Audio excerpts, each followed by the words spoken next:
4G school के online तर्ज तालीम में आप तमाम का इस्तकबाल है। चौथी जमात उर्दू बाल भारती, नज़्म नंबर 13, एक घोड़ा और उसका साया। आज की वीडियो में हम इस सबक के सवाल और जवाब हल करने वाले हैं। अगर आपको इस नज़्म को दोबारा से सुनना है तो डिस्क्रिप्शन में हमने लिंक दी है, आप वहां से उसे देख सकते हैं। टेलीग्राम चैनल को ज्वाइन करने के लिए कम्युनिटी में लिंक मौजूद है, वहां से क्लास के हिसाब से आप इस ग्रुप में शामिल हो सकते हैं। तो चलिए आज की वीडियो की शुरुआत करते हैं। नज़्म नंबर 13, एक घोड़ा और उसका साया। एक जुमले में जवाब लिखिए। पहला सवाल, घोड़े में क्या ऐब था? जवाब, घोड़ा अपने ही साये से डरता था। सवाल नंबर 2, आदमी ने घोड़े को डरपोक और नादान क्यों कहा?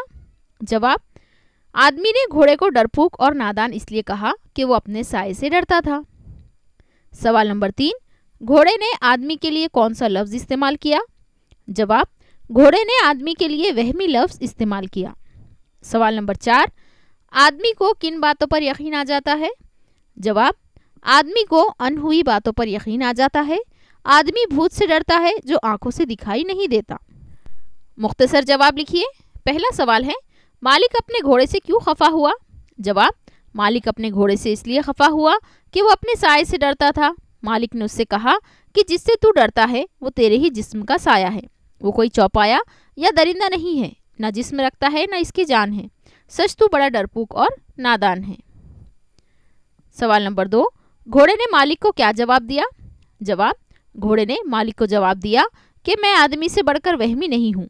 आदमी को अनहुई बातों का यकीन है। आदमी भूत से डरता है जबकि भूत नज़र नहीं आता। आदमी के वहम को निकालिए, फिर दूसरों का मिजाज पूछिए। यहाँ पर इस सबक के सवाल और जवाब मुकम्मल होते हैं। अगले सबक की वीडियो के लिए हमारे चैनल 4G स्कूल को सब्सक्राइब करें, बेल आइकन को ऑल पर प्रेस करें, इस वीडियो को लाइक करें और शेयर करें। टेलीग्राम के ग्रुप ज्वाइन करने के लिए कम्युनिटी में लिंक मौजूद है, वहाँ से आप चौथी जमात के ग्रुप में शामिल हो सकते हैं।